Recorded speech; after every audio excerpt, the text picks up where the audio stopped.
जय राधा माधव कुंज बिहारी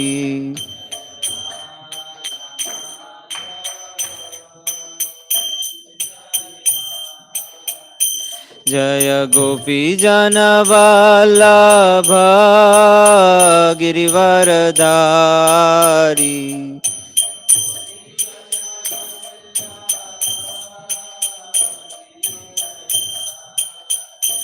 जय गोपी जनवल्लभ गिरिवरधारी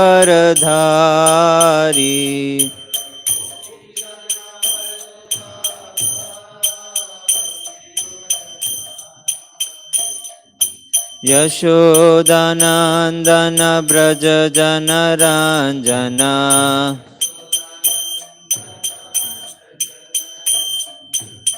यशोदानंदन ब्रज जनरंजना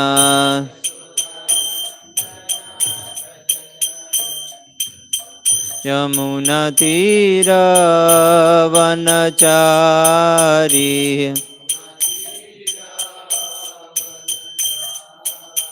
यमुना तीर वनचारी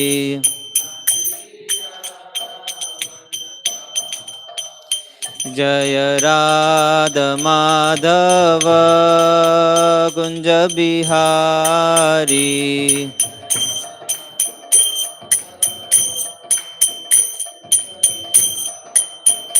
जय Radha Madhav Kunj Bihari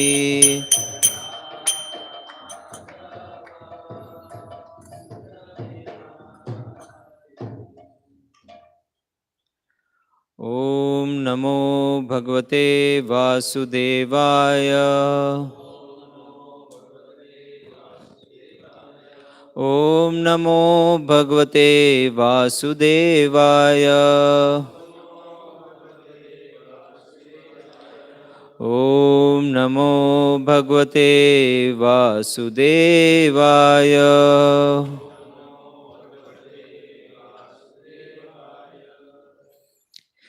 Reading from Canto 1, Chapter 13, Shloka number 15.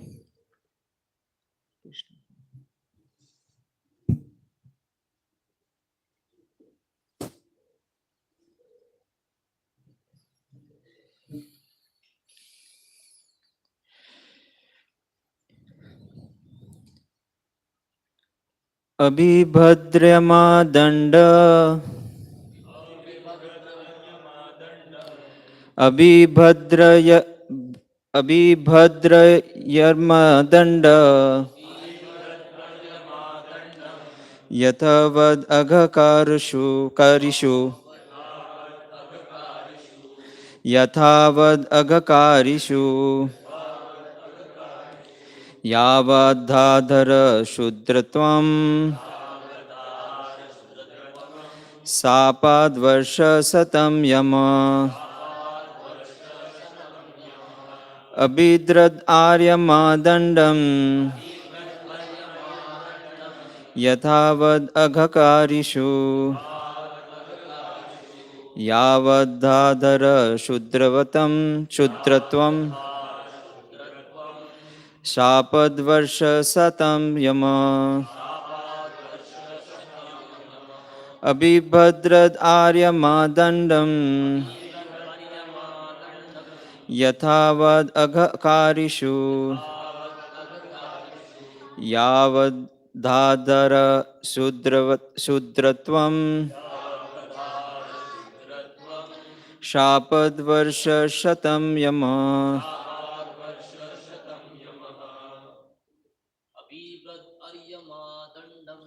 abibhrad Aryamā daṇḍam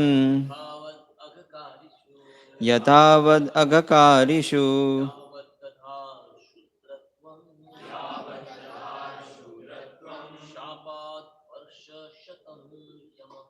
śāpād varṣa-śatam yamaḥ abibhrad Aryamā daṇḍam yathāvad agha-kāriṣu yāvad dadhāra śūdratvam śāpād varṣa-śataṁ yamaḥ. Mataji. Abibhrad Aryamā daṇḍam yathāvad agha-kāriṣu yāvad dadhāra śūdratvam śāpād varṣa-śataṁ yamaḥ. Abibhrad Aryamā daṇḍam yathāvad agha-kāriṣu yāvad dadhāra śūdratvam śāpād varṣa-śataṁ yamaḥ. Abibhrad, administered. Aryamā, daṇḍam, punishment. Yathāvat, as it was suitable. Agha-kāriṣu, onto persons who had committed sins. Yāvat, as long as. Dadhāra, accepted. Śūdratvam, the tabernacle of a śūdra. Śāpāt, as the result of a curse. Varṣa-śatam, for 100 years. Yamaḥ, Yamraj. Translation and purport by His Divine Grace A.C. Bhaktivedanta Swami Srila Prabhupada. Jai Srila Prabhupada. Translation. As long as Vidura played the part of a Shudra, being cursed by Maṇḍūka Muni, Aryamā officiated the post of Yamraj to punish those who committed sinful acts. Purport. Vidura, born in the womb of a Shudra woman, was forbidden even to be a party of royal heritage along with his brothers Dhṛtarāṣṭra and Pāṇḍu. Then how could he occupy the post of a preacher to instruct such learned kings and Kshatriya as Dhṛtarāṣṭra and Mahārāja Yudhiṣṭhira? The first answer is that even though it is accepted that he was a Shudra by birth because he renounced the world for spiritual enlightenment by the authority of Ṛṣi Maitreya and was thoroughly educated by him in transcendental knowledge, he was quite competent to occupy the post of an acharya or a spiritual preceptor. According to Śrī Caitanya Mahāprabhu, anyone who is conversant in the transcendental knowledge or the science of Godhead, be he a Brahmana or a Shudra, a householder or a sannyasi, is eligible to become a spiritual master. Even in the ordinary moral codes maintained by Cāṇakya Paṇḍita, the great politician and moralist, there is no harm in taking lessons from a person who may be by birth less than a Shudra. This is one part of the answer. The other is that Vidura was not actually a Shudra. He was to play the part of a so-called Shudra for 100 years, being cursed by Maṇḍūka Muni. He was the incarnation of Yamraj, one of the 12 Mahajans, on the level with such exalted personalities as Brahma, Narada, Shiva, Kapila, Bhishma, Prahlad, etc. Being a Mahajan, it is the duty of Yamraj to preach the cult of devotion to the people of the world as Narad, Brahma and other Mahajans do. But Yamraj is always busy in his Platonic kingdom punishing the doers of sinful acts. Yamraj is deputed by the Lord to a particular planet, some hundreds of thousands of miles away from planet of Earth, to take away the corrupt souls after death and convict them in accordance with their respective sinful activities. Thus, Yamraj has very little time to take from his responsible office of punishing the wrongdoers. There are more wrongdoers than the righteous men. Therefore, Yamraj has to do more work than the other demigods who are also authorized agents of the Supreme Lord. But he wanted to preach the glories of the Lord, and therefore, by the will of the Lord, he was cursed by Maṇḍūka Muni to come into the world into the incarnation of Vidura and work very hard as a great devotee. Such a devotee is neither a Shudra nor a Brahmana. He is transcendental to such divisions of mundane society, just as the personality of Godhead assumes his incarnation as a hog. But he is neither a hog nor a Brahmana. He is above all mundane creatures. The Lord and his different authorized devotees sometimes have to play the role of many lower creatures to claim the conditioned souls, but both the Lord and his pure devotees are always in the transcendental position. When Yamraj thus incarnated himself as Vidura, his post was officiated by Aryamā, one of the many sons of Kaśyapa and Aditi. The Adityas are sons of Aditi, and there are 12 Adityas. Aryamā is one of the 12 Adityas, and therefore it was quite possible for him to take charge of the office of Yamraj during his 100 years' absence in the form of Vidur. The conclusion is that Vidura was never a Shudra, but was greater than the purest type of Brahmana. Om Jnanatimirandasya Jnananjana Shalakaya Chakshurunmilitam Yena Tasmai Shri Guruve Namah Śrī Caitanya Manobhistam Sthapitam Yena Bhutale Swayam Rupa Kadamayam Dadati Swapadantikam Vandeham Shri Guru Dvapadakamalam Shri Gurum Vaishnavamsha Shri Rupam Sagrajatam Sahagana Raghunatam Tam Vitam Tam Sajivam Sadvetam Savadutam Parijana Sahitam Krishna Chaitanya Devam Shri Radha Krishna Padan Sahagana Lalita Kambitamsha He Namom Vishnu Padaya Krishna Preshtaya Bhutale Srimate Bhakti Vedanta Swami Iti Namane Namaste Saraswate Deve Gauravani Pracharine Nirvisesha Shunyavadi Paschatya Deshatarine Namo Mahavadanyaya Krishna Prema Pradayate Krishnaya Krishna Chaitanya Namne Gauratuse Nama He Krishna Karuna Sindhu Deen Bandhu Jagatpate Gopesha Gopika Kanta Radha Kanta Namostute Tapta Kanchana Gaurangi Radhe Vrindavaneshwari Vrishabhanustute Devi Pranamami Hari Priye Vancha Kalpatarubhyasya Kripa Sindhubhya Evacha Patitanam Pavanebhyo Vaishnavebhyo Namo Namah Jai Shri Krishna Chaitanya Prabhu Nityananda Shri Advaita Gadadhar Shivasadi Gaur Bhakta Vrinda Hare Krishna, Krishna Krishna, Hare Hare, Hare Ram, Ram Ram, Hare Hare.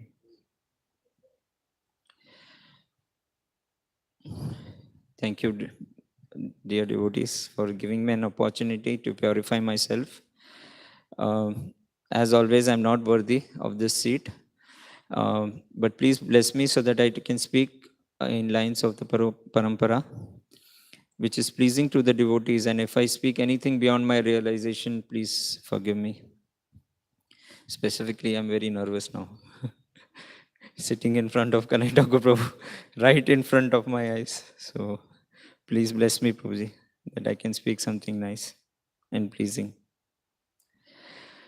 So over here, in this shloka, we get a glimpse of Vidura's past life.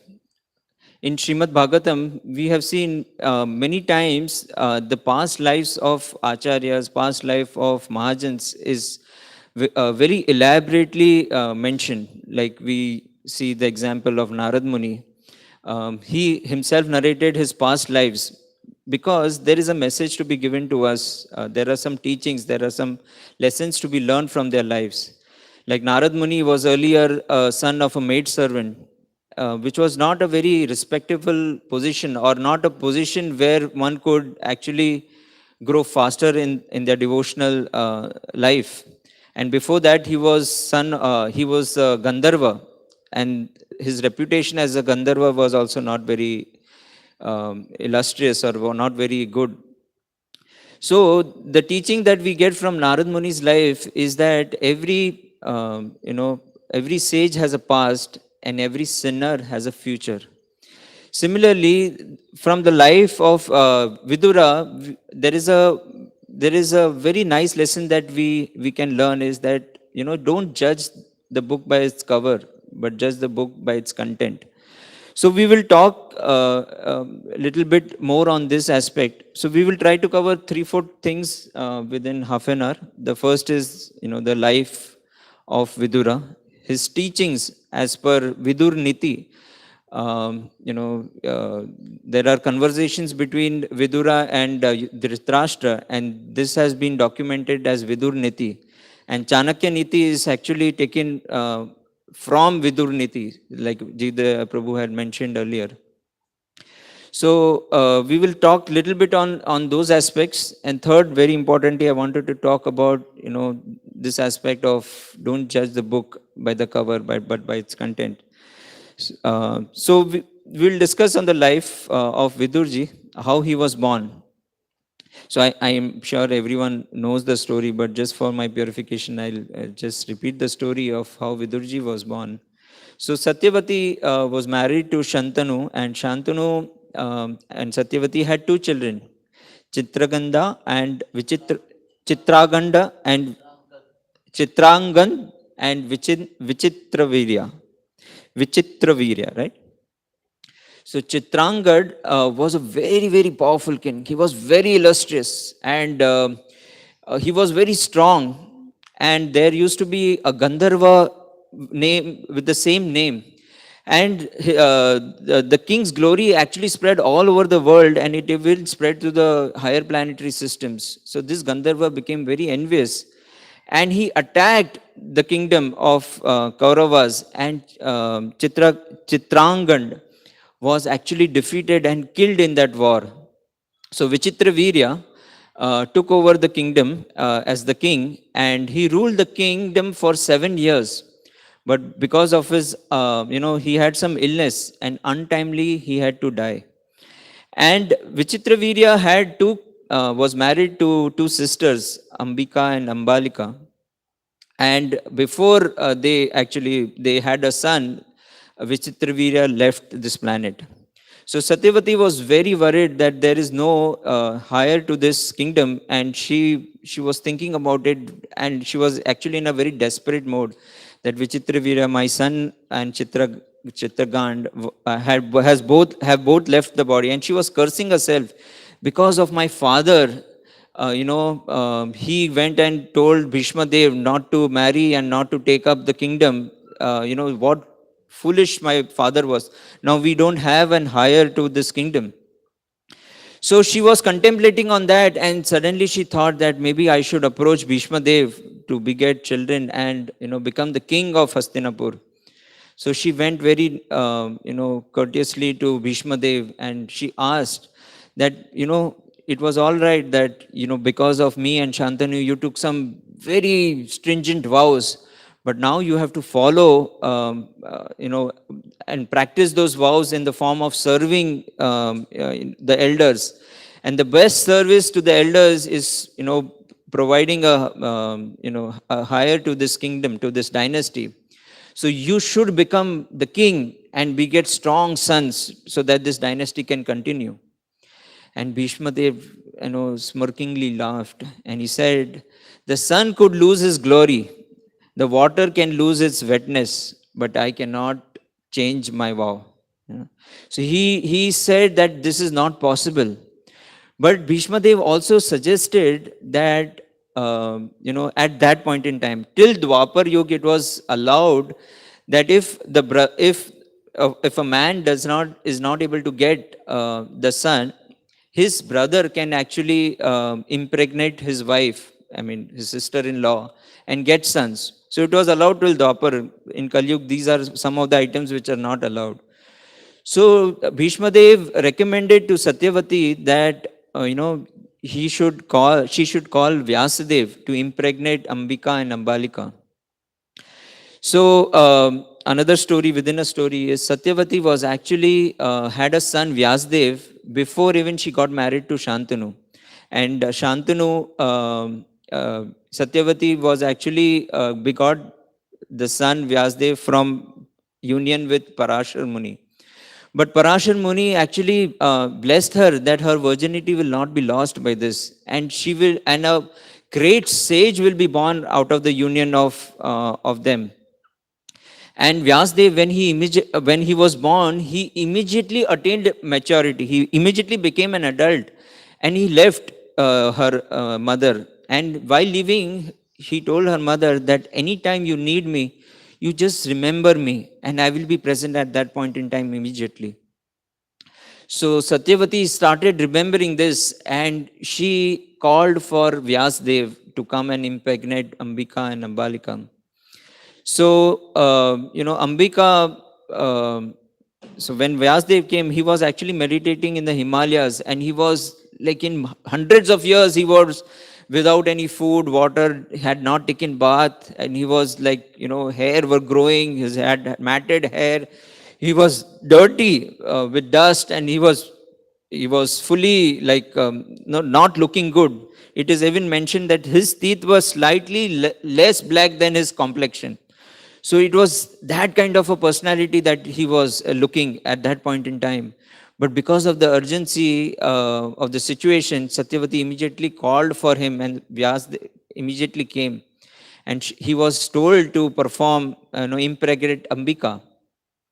And Ambika did not know about all this. And when she was in a room, she was always thinking, Bhishma Dev will come to impregnate, because Bhishma Dev was the son, was the brother of Vichitravirya. So she was always thinking that Bhishma Dev would come, and it was okay for her to accept Bhishma Dev. But when she opened the door, she saw this almost like ugly looking man in front of her, and immediately she closed her eyes. And because of that union, Dhṛtarāṣṭra was born.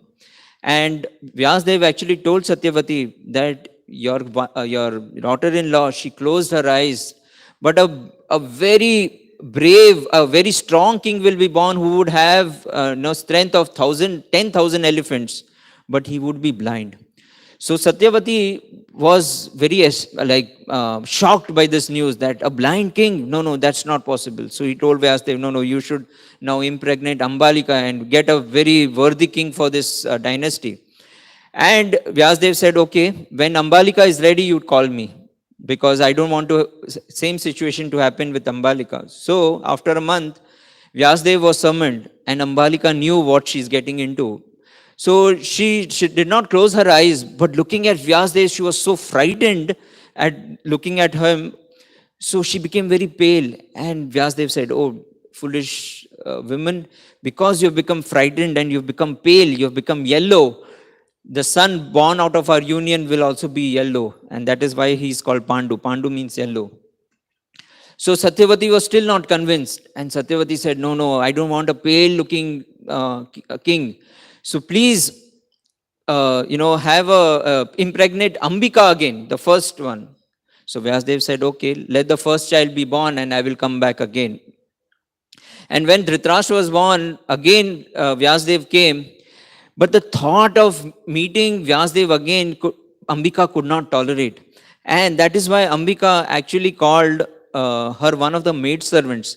And she decorated her like the queen, and she said, you be in place of me instead, because she could not just comprehend that she had to be with Vyasadeva. And when Vyasadeva came in, Vyasadeva immediately came to know that, the maidservant is there. But the maidservant immediately got up and took very nice care of Vyasadeva. She washed her feet, and she gave a nice prasadam and all those things. And Vyasadeva said, the son that is born out of our union will be the greatest and the most intelligent person on planet Earth. So this is the story of Vidura, that he was the one of the greatest and the most intelligent person on planet Earth at that point in time. So this gives us a background of what Vidura is. He was not an ordinary soul, though it is mentioned that he was a son of a Shudrani, but he was actually begot by Vyasadeva himself. So,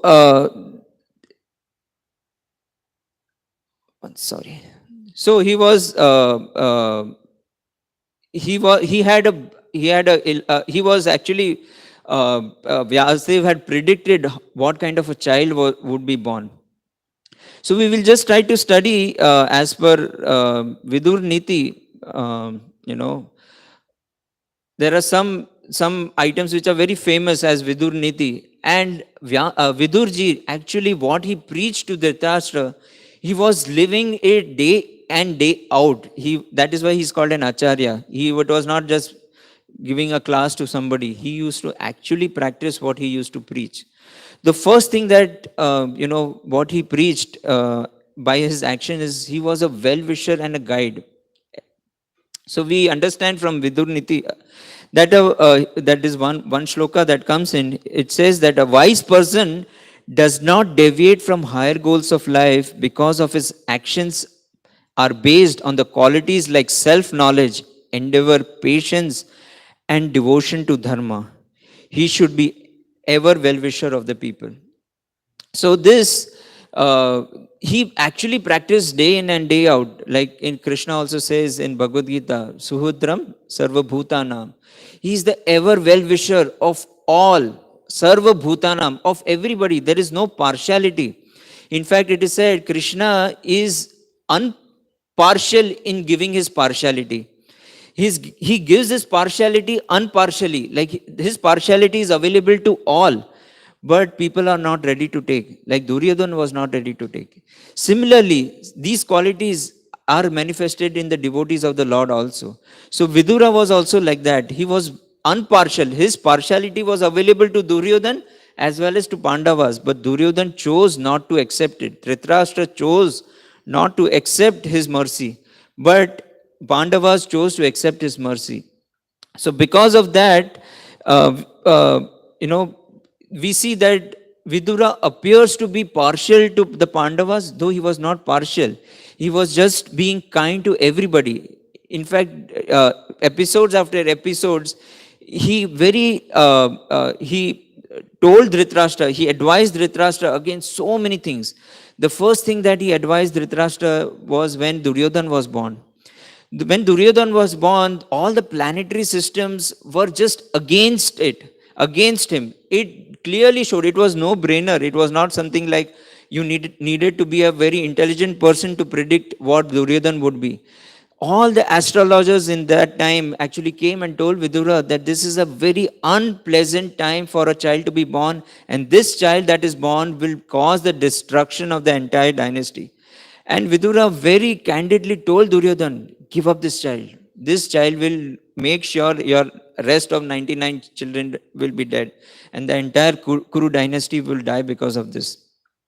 But Dhṛtarāṣṭra, because of the skin disease, Srila Prabhupada said, Dhṛtarāṣṭra had the skin disease of me and mine. Right? My kingdom, my children, me, I am the king. I want my son to be the king. Because of this, he could not give up his attachment to Duryodhana. Actually, if you see, Dhṛtarāṣṭra was very pious king. He had all the good qualities, but he was attached to one bad thing, that was association of Duryodhana. So learning for us is that, we may be chanting 16 rounds, we may be coming to the temple, we may have, doing a lot of devotional activities. But one small anartha that we are attached to can ruin everything. Similarly, Dhṛtarāṣṭra was attached to his son, and he could not take the advice that Vidura was giving. Vidura was giving him advice even before the war and even after the war. The only thing that changed after the war was the association of Duryodhana.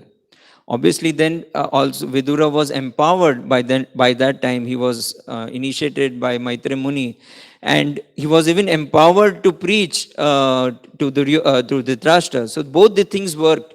One is bad association was left by Duryodhana, left by Dhṛtarāṣṭra, and second was he was empowered by Vidura, and he was empowered by Maitreya Muni. So when he spoke the second time, Dhṛtarāṣṭra realized, and he quit up everything and he went to the forest, and we know that story.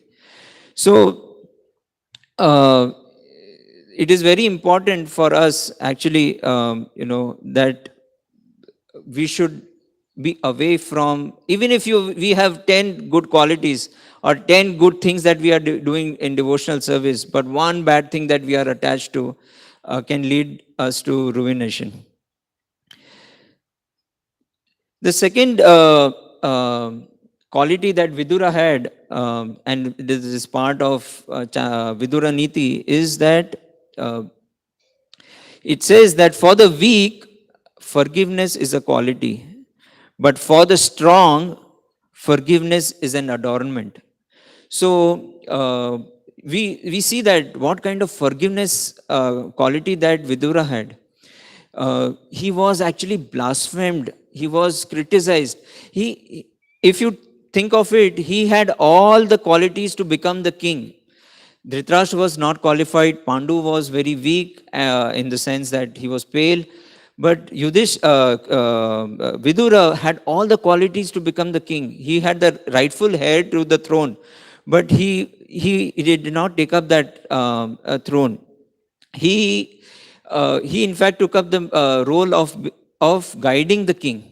When Dhritarashtra was ruling the kingdom, practically the kingdom was ruled by Vidura only. But he was criticized everything. Can you imagine? You know what is good. You know you can give an advice to a person, but the person does not follow. So it is so frustrating for that person to just give advice, but the person does not execute. Like I remember when in Infosys, when Narayan Murthy came back, actually Infosys was not doing well, and they had to call back Narayan Murthy to bring it back to the state what it was. And there is a position in Infosys which is called as chairman, and there is an executive chairman. So he was given the post of chairman, and he said, no, I don't want to be a chairman. I want to be an executive chairman.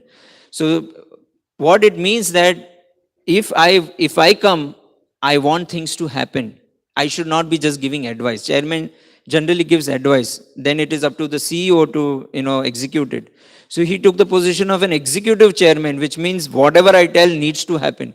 So similarly, Vidura was advising Dhritarashtra for so many things, but he was not able to execute it. So it was very frustrating for him, to the point that he advised not to advise against the war. And Duryodhan actually went up to Vidura and he blasphemed him. And he said, just leave right now in the clothes that you have. Otherwise, you will not even have the breath that you have right now. So this was the kind of insult that he had to he had to undergo. But see the kind of forgiveness he had. He had no ego. He said, "Chhod jaan marne de." He never said that, He actually came back not to attain the kingdom back, or not to glorify himself, or not to get the pleasures of the kingdom, but he came back just to he forgave Dhritarashtra, just to take him back to Godhead. He came back. So actually we had I and my wife had given this class in a counselor meeting, and we had named this entire section as Blot Chale. If you see this entire chapter is all about that. Vidura Vidura actually went. He left the kingdom and he went and he wanted to go back to the spiritual world, and he instructed Dhritarashtra also to go back to the spiritual world. So that was the position. He had the forgiveness quality. Now, one of the most important thing that we need to learn from the life of Vidura is don't judge. Often we judge devotees, and we also while judging devotees, we commit great offenses. Like when I was getting initiated, I was not getting initiated. When I was in the US, I happened to go to Dallas for His Holiness Radhanath Swami Maharaj book launch. And after the book launch, there was an initiation ceremony. And when I saw the names of the initiation ceremony, I was not initiated at that time. I saw few names whom I preached, before, like 3 years back when I was in Dallas, I preached the same person and he was getting initiated. And I was thinking, Are ye kal ka chhora? I preached that person, I have not got initiated and he got initiated. So we have this tendency to immediately keep, judging people. Like I remember during Puri Yatra, His Holiness Radhanath Maharaj was walking and talking to everybody. Like he was going to one group, then he was going to another. And we were just waiting. It was in the afternoon, and there was one Mataji of our congregation also there. And she made this comment, and I was shocked. She said, Maharaj, इधर नहीं आएंगे, वो गोरे के पास ही जाएंगे. And I was thinking, are you planning to take initiation from Maharaj and you're making such comments? See the kind of judgment. We don't leave it to the devotees alone. We have a judgment even for the gurus. I don't want a white guru, or I want an Indian guru. To that extent we can go. So think about what we can, how low can we stoop. Something that we need to work as a congregation is one thing that I feel personally is our judging attitude. We are very quick in judging people on how devotional they are or how devotional they are not. Like I remember another episode that recently came in where one devotee child of our congregation, she was chanting 16 rounds, everything. But she was judged on the dress she wore. And by our congregation, though they had a lot of, good intentions, they were doing it for the good of the child. But I heard even the brahmacharis commented on her dress, and she just left everything. So this judgment, making judgments, is very, very heinous to the person whom we are judging, as well as to our devotion. And I mean, who are we to judge anybody, right? Once Srila Prabhupada, there was one devotee, he asked Srila Prabhupada that, Srila Prabhupada, if a person who is wearing a Brahmin thread, who's initiated by you, and he falls down and he goes away from your, association and your movement, and after 4-5 years he comes back, should he give up this thread and do some menial service, or should he, he should continue with this thread? And Srila Prabhupada said, who are you to judge whether he should do or not? You are in no jurisdiction to judge. It is up to spiritual master what he needs to do. He should, it's not your prerogative. It is my prerogative what I need to do. And that person was arguing, little bit here and there. And then Srila Prabhupada very sternly said, suppose if a thief is caught by the policeman and brought to the court, who will give the judgment? Will the policeman give the judgment, or the judge will give the judgment? So that actually explained everything. So we are not here to judge anybody, and we should not be judging anybody. So even so, from Vidura's story, actually Vidura may appear like a son of a Śūdra, but there is a story behind it. So there is a story always behind every devotee. A devotee right now may not appear. I know of one devotee.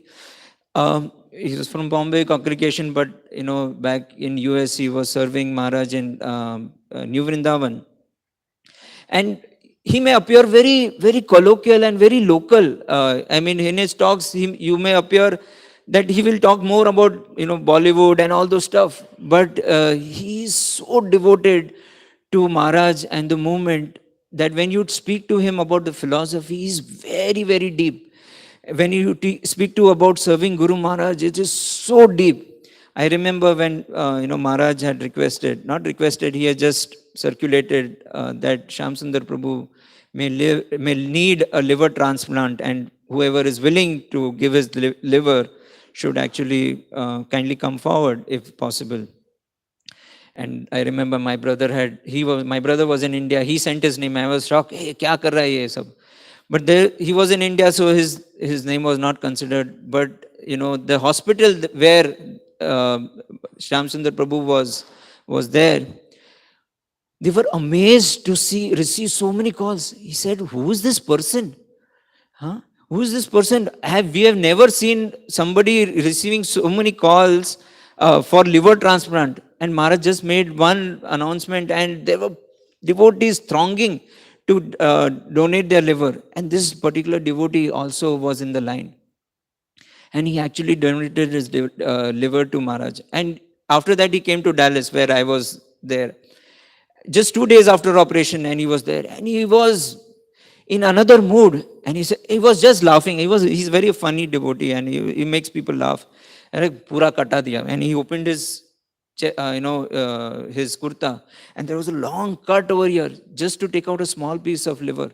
So this is the kind of a devotion that a person may have, but he may not appear to be a devotee, or his language may not appear to be a very devotee. Sometimes we carry this halo behind our, behind our head, that I'm a initiated devotee, I need to behave in such a way. But he had no halo.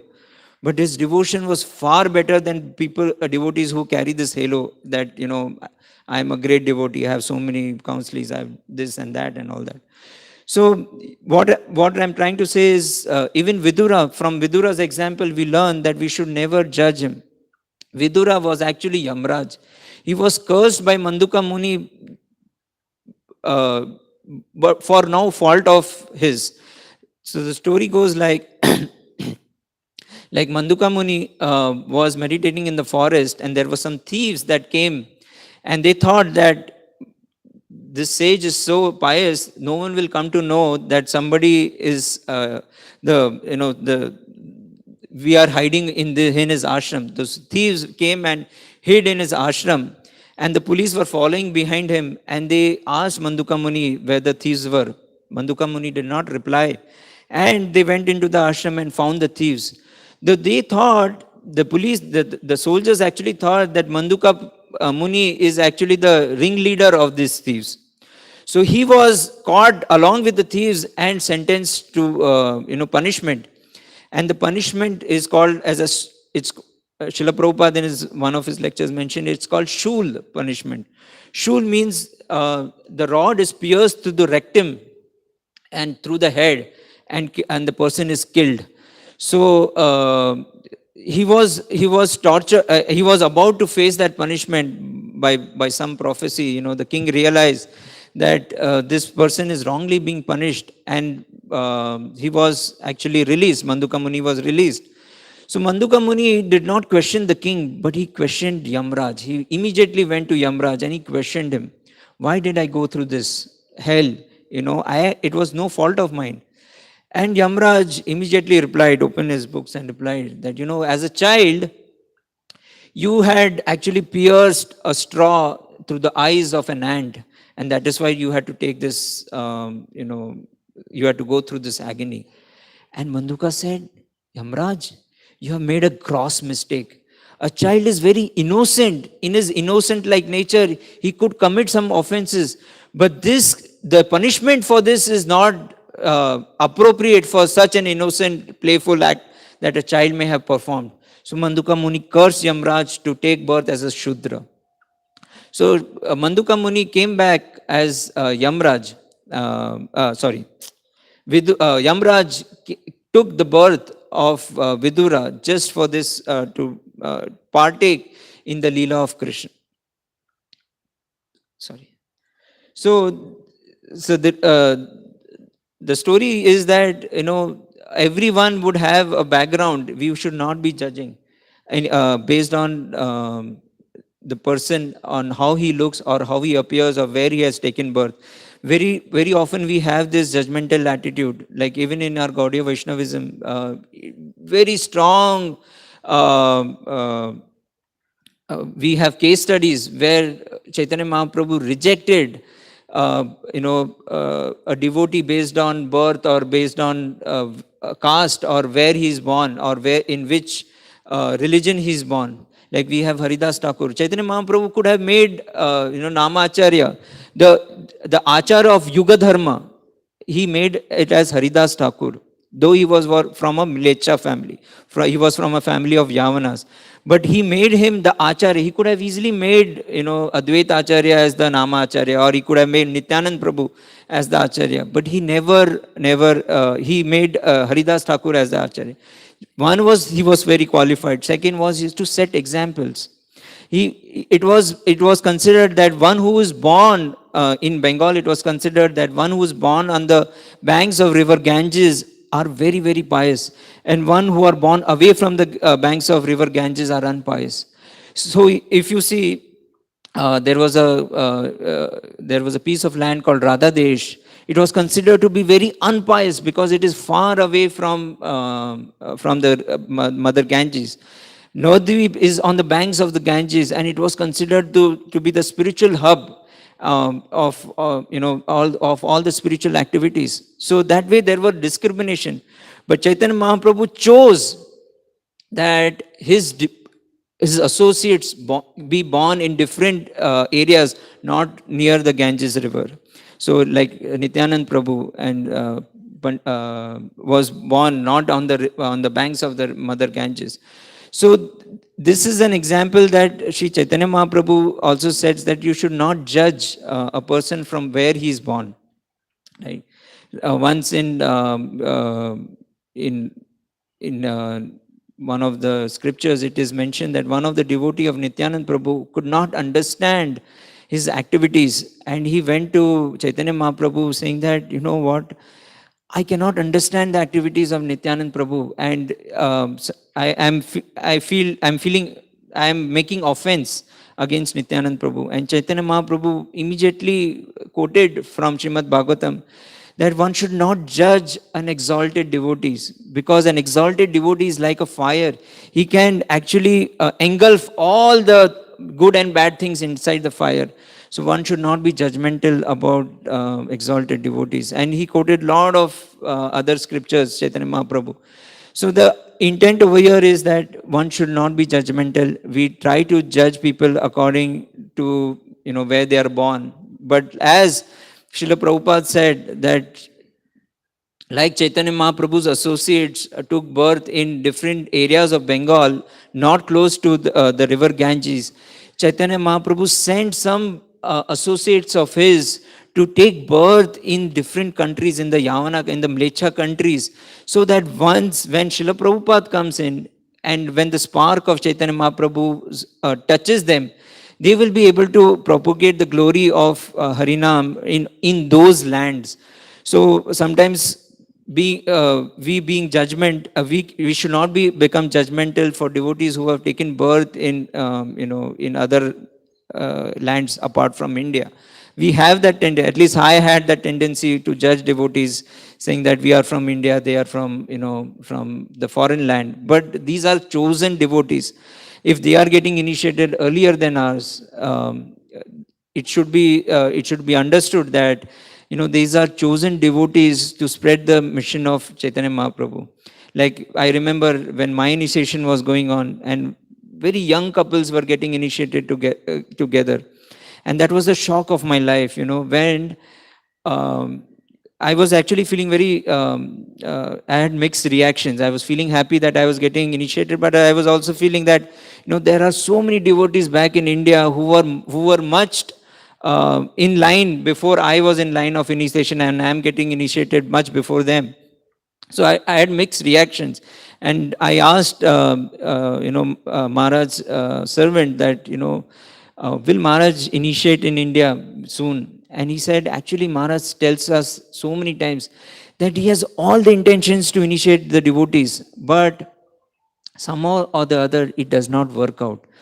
And when I was, just about to take my vow, and there were others who were taking their vow, Maharaj was actually, before giving initiation, Maharaj was talking about the qualities of that person. Those devotees were very young, in their like 20s. And Maharaj was telling, this young couple, they have just married, and now they have decided to move across the countries. They are moving from US to some other region just to spread, set up some Krishna consciousness center in some parts of the world. I forgot. So I was thinking, what have we done? Nothing. At least I have done nothing, and we have so many expectations from Maharaj, and we judge devotees. Actually, when Maharaj is initiating somebody, we should realize that they are much qualified. Maybe they are one of the close associates of Chaitanya Mahaprabhu who are specially designated to come, take initiation, and spread the movement of Chaitanya Mahaprabhu. So we will stop here. So just to summarize, we heard about the qualities of Vidura. We heard the various Vidura Niti and how Vidura was able to live day in and day out by those what all the activities that he preached. He was able to live in day in and day out. We also heard about how being judgmental about devotees can ruin one's own life as well as ruins the devotee's life. So we will end over here. Thank you very much. Srimad Grantraj, Sri Grantraj Srimad Bhagavatam ki jai.